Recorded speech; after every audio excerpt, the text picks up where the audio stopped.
2 dicembre 2008, ore 10 del mattino. Benedetta e Davide Gavazzeni corrono in ospedale a Rovigo. La donna è in preda alle doglie, sta per nascere Eleonora, la loro prima figlia. Le ore passano, la donna ha dolori fortissimi ma la bimba non nasce. Benedetta supplica i medici di farle il cesareo, ma nessuno l'ascolta. Ore 16.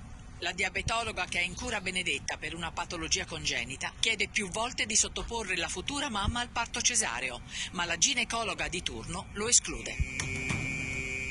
Ore 21:20. Il tracciato che registra la frequenza cardiaca fetale mostra uno stato patologico della piccola. In tutta risposta, la ginecologa decide di interrompere il tracciato per un'ora e 10.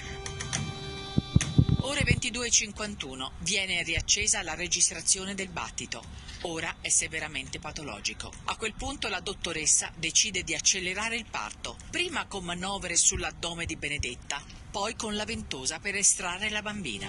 Alla fine si decide per il cesareo, ma è troppo tardi. Eleonora è rimasta senza ossigeno per 4 ore. La bambina verrà alla luce a 00:06 del 3 dicembre con una condanna a vita, tetraplegia spastica di tipo grave.